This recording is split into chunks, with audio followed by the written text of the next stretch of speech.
From the Detroit Free Press, it's Tuesday, June 29th. Here are today's top stories, presented by Bush's Fresh Food Market. Calling all foodies, Bush's is hiring. Are you passionate about food, looking for growth, development, and excellent wages?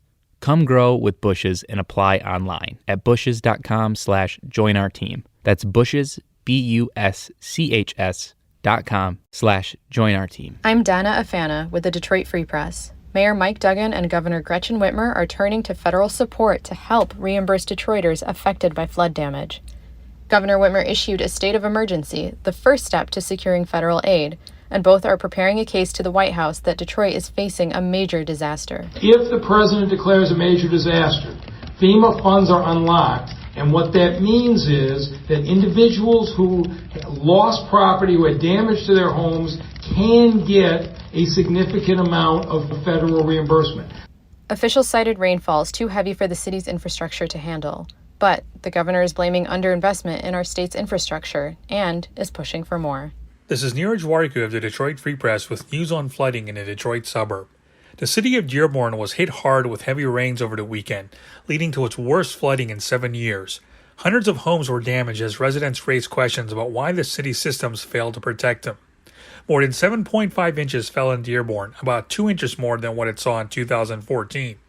Surveying the damage in the eastern part of the city, Wayne County Commissioner Sam Baydoun said, "It is like a war zone." And now, residents want answers from the city. Dearborn Mayor John O'Reilly told the Detroit Free Press on Monday the city is working on it. For more information on this story, visit freep.com.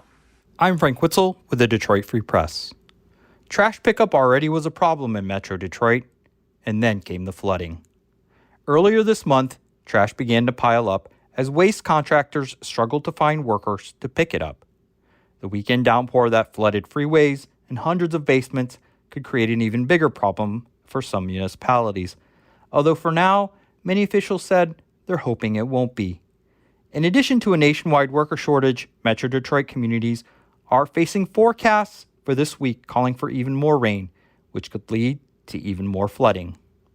Solid Waste Association of North America, an organization for public and private sector waste professionals, said hiring and retention of drivers and workers to provide garbage and recycling service is a growing challenge. In Detroit, where hundreds of homeowners were bailing out their basements, officials said Monday 15 crews were out collecting curbside debris. This is Emma Stein for the Detroit Free Press. Detroit residents are still bailing water days after a historic rainfall inundated the city with power outages and flooding. Although this isn't the first time the city's been struck by flooding, many residents are experiencing it for the first time and scrambling to figure out what to do. According to experts, one of the most important things to know is that everyone should stay out of floodwater. It often contains dangerous toxins and debris. You should avoid using any electricity in areas impacted by the flooding, and that includes your air conditioning units. Anything touched by the water should be thoroughly cleaned, and any porous material needs to be thrown out. Last but not least, make sure to take pictures of everything so you can submit flood damage claims to your city. For more information on how to deal with the aftermath of the floods, go to freep.com. I'm Andrew Hammond for the Free Press Sports Department. When the country called, Jerami Grant of the Detroit Pistons answered. On Monday, the Pistons forward became a member of the 12-man Team USA Olympic basketball roster. Grant is the fourth member in franchise history to represent the Team USA squad at the Olympics while being a member of the Pistons. Grant Hill and Tayshaun Prince did it as players. Larry Brown did it as a coach.